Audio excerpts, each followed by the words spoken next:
جہالت کا چارسو پھیل جانا۔ اللہ تعالیٰ نے اپنے رسول صلی اللہ علیہ وآلہ وسلم کو علم حاصل کرنے کا حکم دیتے ہوئے فرمایا، اور یہ دعا کرو، میرے پروردگار میرا علم بڑھا۔ چنانچہ آپ صلی اللہ علیہ وآلہ وسلم علم سیکھتے بھی رہے اور لوگوں کو سکھاتے بھی رہے۔ نبی کریم صلی اللہ علیہ وآلہ وسلم نے جہالت کی مذمت کی اور فرمایا، اللہ تعالیٰ ہر اکھڑ مزاج، سخت طبیعت، بہت پیٹو،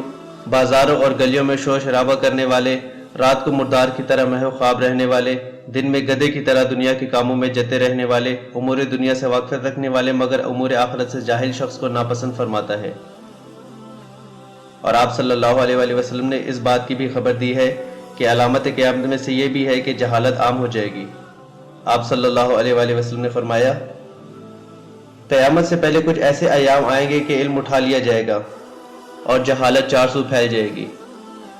اسلام ایسے مٹ جائے گا جیسے کپڑے کے نقش و نگار مٹ جاتے ہیں، حتیٰ کہ کوئی نہیں جانے گا نماز، روزہ، عبادت اور صدقہ کیا چیز ہوتی ہے۔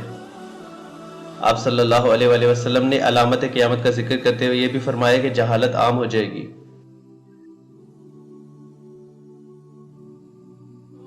اگر کوئی شخص آج بہت سے مسلم ممالک کے حالات پر غور کرے تو اس کے علم میں یہ بات آئے گی کہ ان میں سے اکثر لوگ امور معاش اور اپنے فوائد کے بارے میں تو جانتے ہیں، ان میں سے ایک شخص کو یہ علم تو ہے کہ کمپیوٹر سے کیسے کام لینا ہے، موبائل کا استعمال کیسے عمدہ سے عمدہ کیا جا سکتا ہے، گاڑی کون سی اچھی ہے، لیکن اگر آپ اس سے یہ سوال کریں گے اللہ الصمد کے کیا معنی ہیں، غاسقین اذا وقب کا کیا مفہوم ہے، نماز بھول جائے تو سجدہ سہو سلام سے پہلے کرنا چاہیے یا بعد میں، تو آپ دیکھیں گے کہ اس کا دل و دماغ ان معلومات سے یکسر خالی ہے۔ لوگوں کی اکثریت طلاق و نکاح، خرید و فروخت اور عبادات کے احکام و مسائل سے لا علم ہے، حالانکہ انہیں اس علم کی شدید ضرورت ہے۔